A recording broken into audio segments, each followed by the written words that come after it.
My name is Dario Hasenstab. I'm here with Balder Hagritz, and we're back with the Western Bubble podcast. Today, we're talking about the third part of our three-part episodes on institutional decline, with a focus on how attractive is the West actually still after years and years of managerial attitudes and other problems that we've discussed in the past two episodes.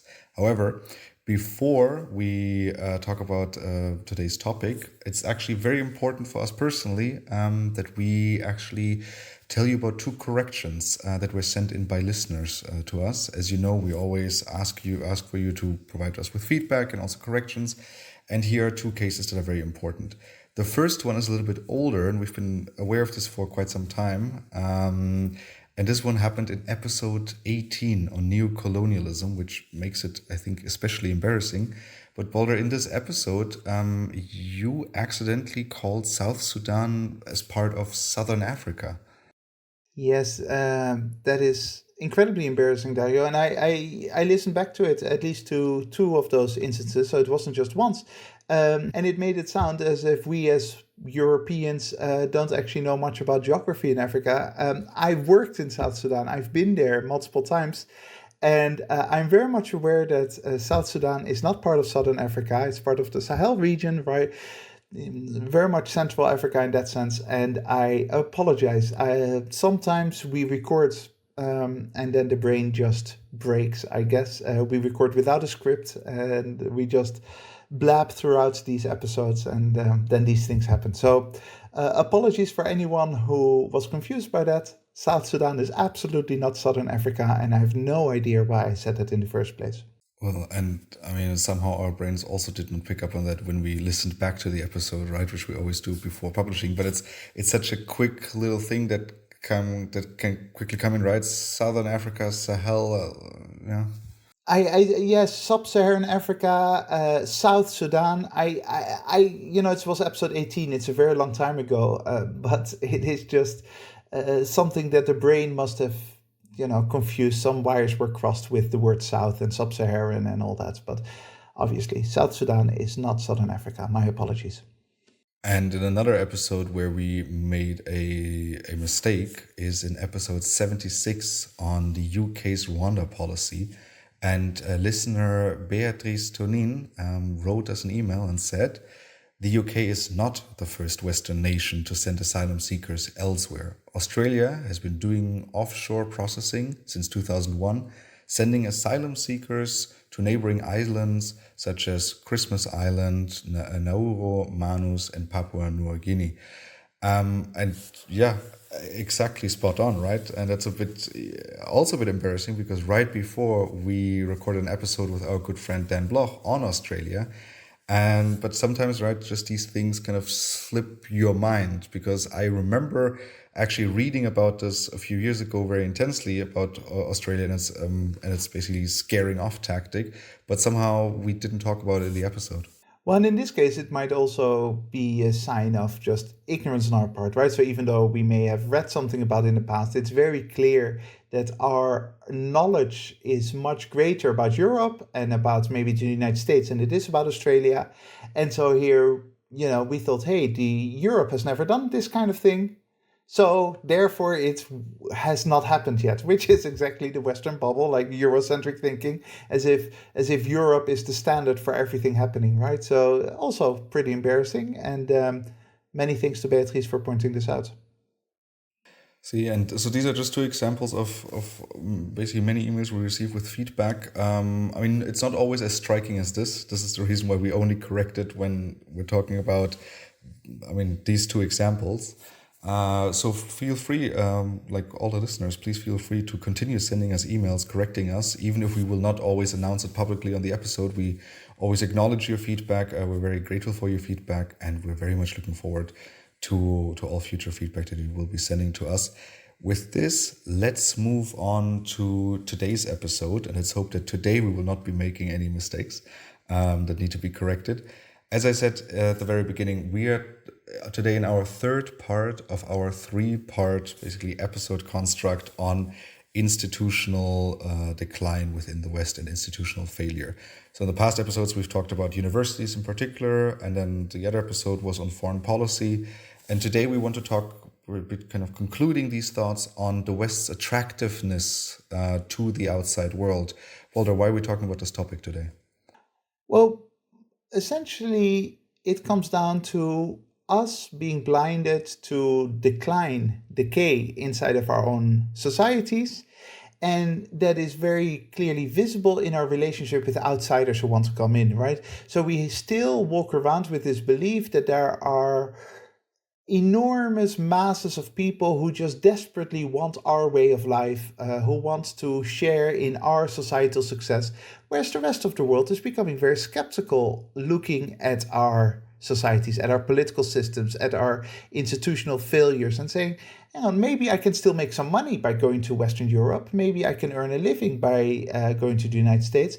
But as countries, they are nowhere near as attractive as maybe they seemed to be 30, 40 years ago.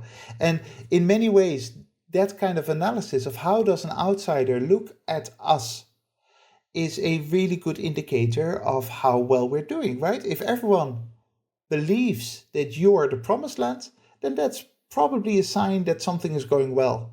If people become more skeptical and negative about what you look like from their perspective, then that's probably a sign that something is rotten in the Kingdom of Denmark. And what are the facts? So usually this is where we would continue with the fact sheet, where I provide some context on a case study or read out some hard data on the topic of the day. However, with this episode, there's simply so many data points and so many statistics, as our researchers pointed out to us, that it really depends on what question you ask. And therefore, we will basically be cherry picking the data that we will be kind of highlighting throughout the episode, which means that building up on the little feedback or kind of correction part we had at the beginning of this episode, please, dear listeners, if you feel like we kind of missed some data points or there's anything else that maybe contradicts our statements, feel free to send them to thewesternbubble@gmail.com. What is the bubble? So now let's start with today's basically analysis of this topic. And when we're talking about is the West still an attractive place to be at or to go to, it makes sense to focus on migration and migration in general. However, we first need to define what is migration, right? Because there's different types of migration and they all deserve to be looked at. Let's first focus at three categories of why people voluntarily come to other countries. And at the end, we'll kind of highlight a fourth category where people are maybe not as voluntarily leaving their home countries. So starting with the three voluntary reasons, the first one is, as you already mentioned before, economic reasons, right? I mean, maybe it's a lot more attractive to be working in another country to make a lot more money. Yeah, and that's the traditional reason. Most people look at their own societies, their own homes, where they were born, where they grew up, with a lot of happiness and warmth. But sometimes those societies do not give the financial benefits that you might find elsewhere. And then people migrate in order to provide for their children, to send money back home, for their children to have a better life, etc., etc. So that is the economics, financial reasons, just saying, hey, here there's unemployment in my country, and if I find a job, the income is very low, therefore I will travel to, let's say, Switzerland, or I will travel to a rich country that gives me opportunities, even though I've got no particular emotional attachment to Switzerland or any of those other countries. And then there's the second group of people, and that's you, right? So it's people who just prefer to live in another country because of the hours of sun and the coffee in the country. And the tapas. So I live in Spain, not for financial reasons, because I could do what I'm doing in the Netherlands as well, but I really enjoy living here in Spain. And my wife and I had a conversation, and we basically said, where do we want our child to grow up? And we thought, well, Spain is a very pleasant, kind place to grow up for a young child, because it is socially safer than, if you like, Northern Europe. It is generally kinder, the sun, the culture, everything. So that's purely because I think that Spain has something preferable to, in my case, the Netherlands. And then the third group here is basically the host country that you're migrating to actively seeking your migration. So this could be a pretty common topic nowadays is basically skilled workers in the medical sector, right? So nurses, for example, or doctors. And here sometimes countries will say, oh, here in Cuba, there's a lot of very skilled young doctors. Why don't you come here and we'll actually make your migration easier. We'll pay for your plane ticket. We'll make sure that the visa application goes through quickly. Right. So that's basically the third reason why is that someone is actively seeking your migration. Indeed, and what you see in the West is that politically it's still probably acceptable to make the case for skilled migration because that sounds sort of more positive, whereas in reality, the West also is in need of unskilled labor, a lot of it, even just within the fruit sectors or within baggage handling at airports, etc., etc. There's a lot of need for unskilled labor, but it's politically not as acceptable as before because we have somehow decided that immigrants are a threat.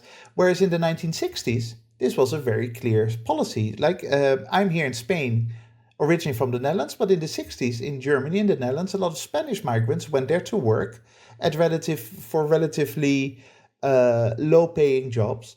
And that was a clear, active policy by the German and Dutch governments to attract these workers migrants. It's just that nowadays in 2024 the only way to make the case for migration somehow is to say, oh, these are really brilliant people that are really going to make our society better,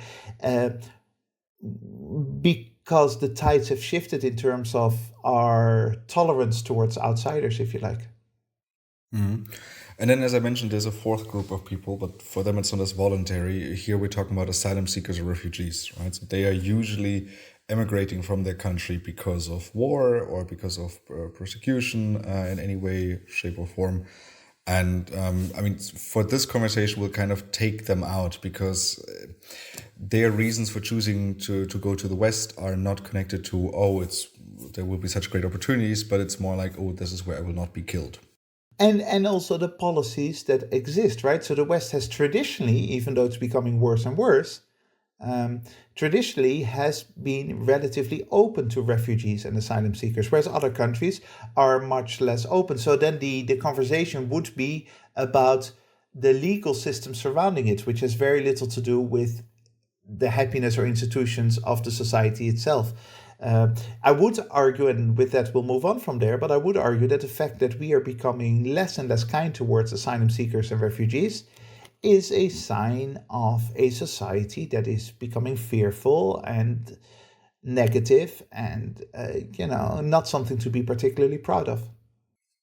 Yeah, and probably also one of the reasons why, I mean, maybe people want to migrate less towards the West for voluntary reasons, but we'll get more into this in a few minutes. Because let's first talk about the overall image of the West within the world, right? I mean, again, I wasn't alive like 30, 40 years ago when, I mean, the West was basically at its peak, right? We always talk about the 1990s here. So I can't really speak to feelings of people everywhere in the world towards the West and how great it might be to move to the United States and live the American dream, to move to Europe, and I don't know if there's a European dream, right? But people looked up to the West because also the West saw itself as the shining light on the hill. Yes, interestingly enough, already in the 90s, but certainly in the 21st century, the American dream basically exists nowadays in Europe and is basically dead in the United States, right? If you define the American dream as social mobility, the ability for someone to start at a relatively low level and then make something out of their lives and become financially successful, those chances are way higher in, let's say, Scandinavia than in the United States. But the fact that we call it the American dream says something about the image that the United States had. Now, that doesn't mean that the world was not critical of the United States in the past. People have always been critical of the United States and Europe because of neocolonial reasons, the United States because it's a superpower and superpowers do stupid stuff.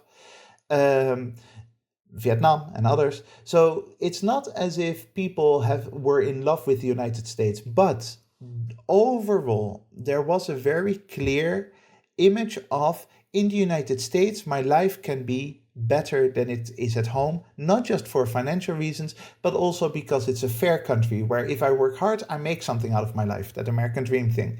Um, if I go there, I will be free from religious persecution. I will have political stability. Those kinds of things absolutely existed and were one of the reasons why the United States became the superpower it is today. The waves of immigrants from Italy and elsewhere in the late 19th, early 20th century um, led to a country that was dynamic and that basically provided hope for those who were hopeless at home, right? And that image now is completely gone. People don't look at the United States as the country of hope. They don't look at Europe as a place that is infinitely better than their own home country. No, the United States and Western Europe are places where income per capita is still relatively high, where there are some good things, but it is no longer a clear-cut case. And the data, right, that we've cherry picked also backs us up, is where perception of particularly the United States, but also of Europe, has decreased in kind of like global outlook onto these places. And I assume that a lot of this, I mean, a lot of the things that we talk about in other episodes, which are problematic within the West, have a lot to do with this, right? So polarization, lack of trust in institutions. Let's be honest, the foreign policy, what we talked about last week, also doesn't help. I mean, we see a big dip in kind of global perception of the United States in 2003 with the second Iraq war. Then it kind of climbs back up, right? Yay, Obama. But then throughout the last 10 years, we just see it plummeting in most countries. And then there's some outliers that still see the United States in very good terms. And that's the consequence of institutions that are essentially failing, right? And so people from the outside they know quite a lot about the United States, especially, maybe Europe a little bit less, but anyone living in India or China or Nigeria or South Africa or Brazil, they all know some basic facts about the United States and they get some news about the United States. And the world is looking at how institutions are disrespected in the United States, how institutions are failing. And they're saying, hang on, is that a country that has a long-term future ahead of it? If I go there, am I actually going to improve my life, or am I going to be caught up in some kind of civil war between conservatives and liberals in that country?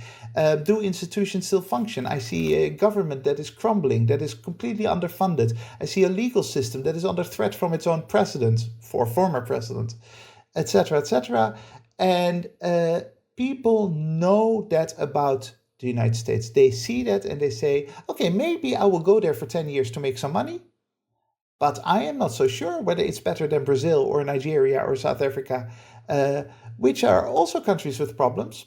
But there's nothing particularly special about the United States, which is very different from what there was 100 years ago. Then the United States absolutely was special. It seemed dynamic, it seemed positive, it seemed the land of hope and opportunity.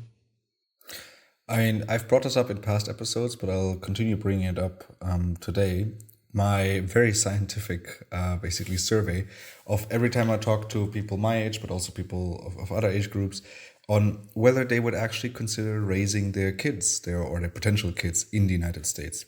And 10, 15 years ago, there was a whole different conversation, right? There was still that kind of like, yes, of course, in the United States, right, I can make good money, it's nice and safe, and I can live in my little house, right, with my front yard, and I can sit on the porch and drink lemonade, right? Like that image that we have of the United States.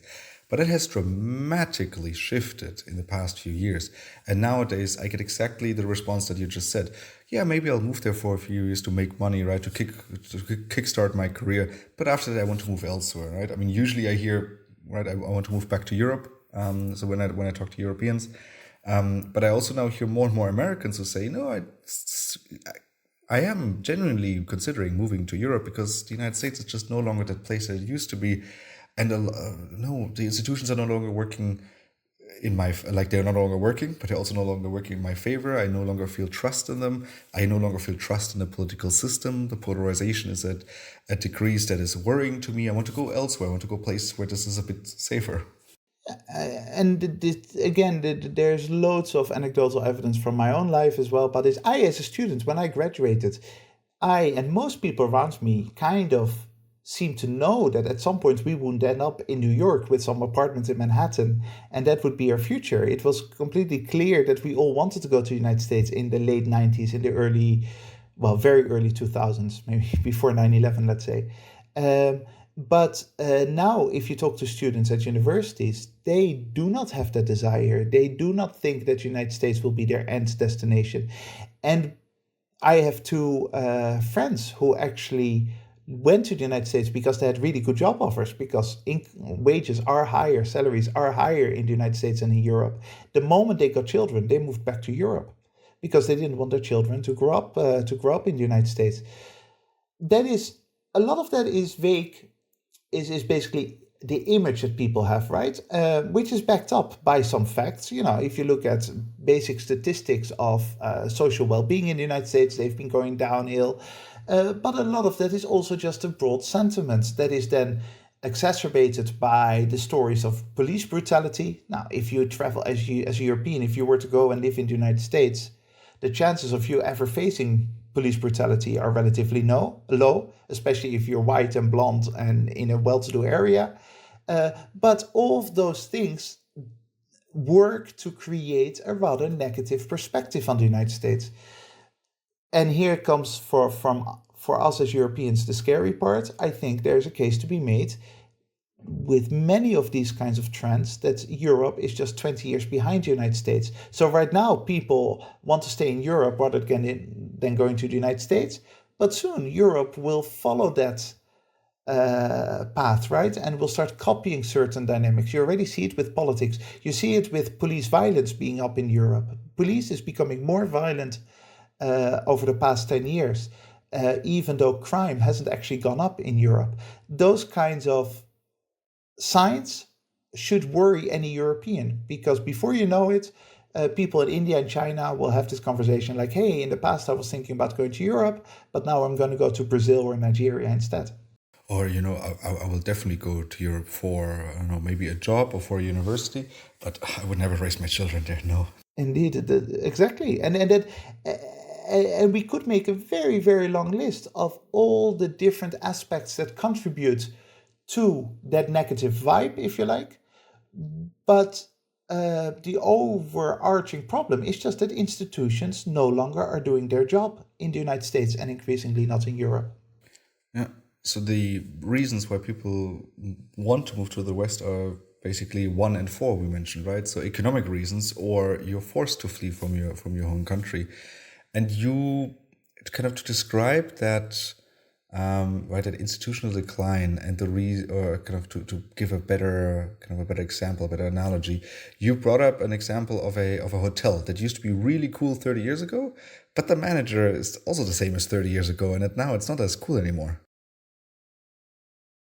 Yeah, it's a classic example, right? I'm sure that lots of films have been made about this. I can't think of one off the top of my head, but this idea of once a long time ago, a hotel was at the top of everyone's wish list. It was 5 stars, beautiful architecture, Art Deco, etc., etc. A young, vibrant management team that did things differently, and people were willing to pay enormous amounts of money to stay in that hotel. Well, that's kind of, you could say that was Europe and the United States in the 1990s. But then over time, management becomes stale, the manager becomes older, doesn't see how the world is moving on, doesn't see how the world is progressing, and keeps on doing the same things he did in the 1990s, 10 years later, 20 years later, 30 years later, until you're now in 2024. And now the hotel is just a still ghost of its past. And yes, there are still some people who go there because it still has a reputation of its history, but it is no longer as hip, as attractive, as cool as the new hotels. And the manager can't see it because this is the only life and work he's ever done, and doesn't really understand why the rest of the world is moving on from him. Right, and to make matters worse, this manager, instead of seeing his own mistakes, he basically has a young staff, and I don't know, maybe they make a mistake, and now he gets really mad at them and tells them off, without seeing that maybe he or his structures that he set in place are the reason why they are failing. Yeah, and he has no way of evaluating the new trends that are occurring. Doesn't really listen to customers anymore. Those customers, those clients that still come into the hotel probably have been there for 30 years and don't know anything, don't know better either. And so you get into this negative spiral of slow decay simply because it's getting out of touch with the rest of the world around the hotel, or in our case, the West is no longer in touch with the realities of the rest of the world. And this is very visible. We are so confused when South Africa goes to the ICC and actually uses the ICC for an agenda that is not Western. We are so confused when India and China are doing things differently from our way of doing things, but we don't really understand it. We're stuck in the past. And those are the outsiders that the West needs, right? Because I mean, and you've mentioned this at the beginning, right? It's not only highly skilled labor that we need, but it's also, I don't know, a waiter or a waitress in a cafe. You see the signs everywhere. You also basically hear everywhere people, right? We're just lacking labor, and I don't need to tell us about the demographic situation we're in, right? This is not going to get any better in the next 10 years when the boomer generation goes into retirement. So theoretically, the West should be very grateful to migration that comes here, right? So highly skilled labor, but also unskilled labor, because I mean, you do not need a university degree to be a waiter in a cafe. Is what I'm saying here. But at the same time, the West doesn't want migration, right? Because there's something, I don't know, there's something negative about migration and others coming here. Yeah, this is almost paradoxical, right? It's not quite a paradox because it's essentially a conflict between reality and reason on the one hand and on the other hand sentiments. But the seeming paradox is that Europe and the United States are absolutely in need of that, of those flows of people right now, because we already need jobs. But especially if you look at demographics down the line, in 30, 40 years' time, Europe is facing an enormous demographic crisis with way too many old people and not enough young people. Now, that cannot be solved by in 30 years' time all of a sudden opening the doors. The way to do that is open the doors now to slowly let young people integrate into European society and become a well-functioning part of that society.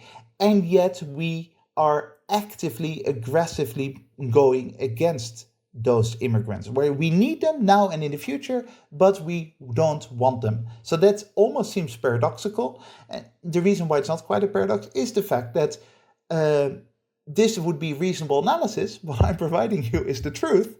This is just based on statistics that we need those people. But over the past 20 years, we've created an environment, a sentiment in which outsiders are a threat, where outsiders somehow are a problem for us. And that's exactly the sign of a society that is decaying, a sign of that hotel manager that doesn't want anyone new with new ideas coming in, that just wants to continue doing the things in the old way.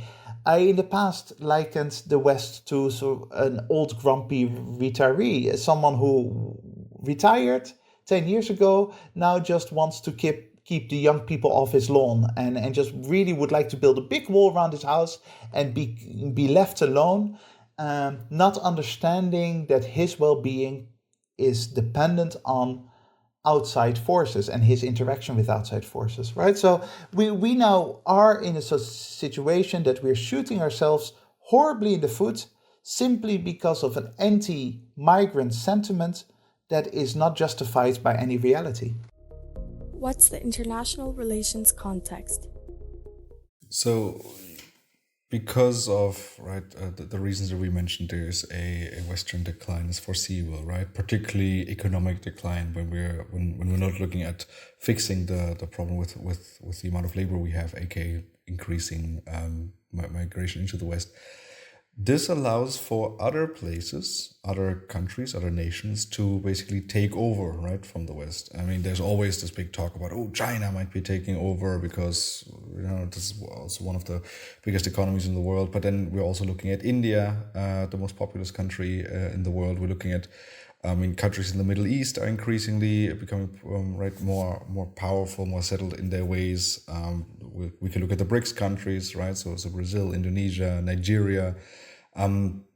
these countries could potentially basically fill the gap that the West is leaving behind, which is obviously bad news for the West. But why? Let's talk about why this is such bad news. I mean, why is it bad for the West if basically migrants now go to China instead of the West? Well, first of all, because we would very much like those migrants, right? It's good to have those migrants, despite our weird underbelly sentiments at the moment about migration. Migration is good for us. But on top of that, the moment that the rest of the world starts connecting with each other and leaves us out, and we do that on purpose, we isolate ourselves, but that means that the rest of the world starts interconnecting with itself. And you see this with the BRICS countries, generally what you sometimes call the global south, is more and more trading with each other. You see much more migration in between those countries. That means that the rest of the world is creating dynamics, is creating a future, is forging a future that doesn't require the West. And that means that we are becoming less and less relevant over time, which means that we have less and less ability to shape the world in our own image. Now, despite our ranting about democracy and liberalism, you and I quite like democracy and liberalism. And with us isolating our societies from the rest of the world, that means that we will have less opportunity to actually convince the world of our systems and say, hey, you know what? There's actually something valuable here, and maybe you should give it a try, etc., right? So we are basically allowing a future that doesn't require us, and therefore we will not be able to influence it. Generally, diasporas are really good ways. So if you have a large group of migrants from a specific country, are a really good way to connect with that other country. And they're a very good way to somehow make sure that you have relevance to the other country and that there is some interdependency. And that means that your foreign policy, but also your cultural interaction is all going to flourish because of that. Think about the United States with Italy in the past, with Ireland, with Latin America. There's a lot of interaction that really benefits the United States. And if you now have a situation where there's no longer any new diaspora coming in, no new groups coming in, that means that it will be much, much harder for you to connect to the rest of the world. And can you explain to our listeners what is the problem? And as we've mentioned before, but now that we're in the category of the damage, this is problematic, right? If the West cannot connect to the rest of the world, if the West is missing out on economic development because it doesn't have the labor it needs, and the worst part of it seems to be that the West is completely unaware of the reasons for this, right? Because, I mean, as we've mentioned, there are efforts by Western countries to attract labor from abroad, right, for very specific jobs, such as in the medical sector. But there's the question, right, of why does nobody want to come to the West to do this voluntarily because we offer such high wages and because, right, we need the jobs there. That question isn't really being asked, right? It's usually about, we just don't have enough nurses, let's fly in some from Cuba. Yeah, and this goes hand in hand with our lack of understanding, because then people, maybe some of our listeners to this episode, will say, what are you going on about? There are hundreds of thousands, millions of people every year who apply for visas and all that. Yes, but you're misunderstanding the reason why they apply for those visas. They apply for those visas because they can make some money. They can actually offer their services for a short period of time. They don't come in anymore, at least not in large numbers, because somehow they believe that Europe or the United States are the promised land. And that lack of attractiveness means that we are losing a huge, if you like, competitive advantage, of comparative advantage to other countries such as China and India. If people are now looking at the world and says, well, I'm just going to compare wages. As a nurse, can I make money in China or can I make money in the United States? And I'm just going to go with the highest bidder. Then that, of course, means that we can no longer compete on the quality of life. We can no longer compete on the institutions. And that's really, really bad news for us. It also sort of hides the fact, this idea that people in Europe or the United States have, that there are these millions of people desperately wanting to come in, it hides the fact that our institutions are in fact on the decline, that our institutions are no longer as attractive. Basically, by not being able to distinguish the reasons why people migrate to the West, we do not have a mirror to look at ourselves. And we're no longer dynamic, we're no longer self-critical, we're no longer able to actually distinguish one from the other. And that bodes very badly for the Western Empire, if you like. And I think we cannot underestimate this fact, right? That people are, because yes, if I'm your average Joe or your average middle class person here in Germany, people are coming to Germany all the time, at least, right? I'm seeing this, right? So I remember the Ukrainians, they fled from war. The Syrians, they also fled from war, right? I perceive there to be a huge influx of people at all times. We always see the images from the European borders. So people want to come here, meaning it must be really great, right? And I think that psychological hurdle almost, I think it's a really difficult one to take, because I mean, it's very comfortable to think that there's something that we have that others want, and therefore I mean, you know what? I think we might need to protect it from the others. Yeah, so it pulls the wool over our eyes, right? It basically fools us into thinking that we are still doing really, really well. And that is very dangerous. Now, think about my situation in Spain. If I didn't come to Spain for financial reasons, income in the Netherlands is much higher than in Spain. I very specifically came to Spain because I really, really like the country, because there are some things that I find attractive as a foreigner. I would like to think, we can argue about that, but that I generally have a positive impact on my surroundings on Spain. I mean, I don't do anything particularly destructive as far as I'm aware. So I think that it's a mutually beneficial relationship between myself and the country and the society of Spain. Great. But the moment that Spain loses that attractiveness, then all of a sudden they would have to start competing. And right now it seems as if that's not the case, but it absolutely is becoming the case. Europe as a whole will have to start competing on price, on money, rather than on values or on future hope, because the institutions aren't working in the way they should anymore, and the rest of the world is improving much faster, is moving on.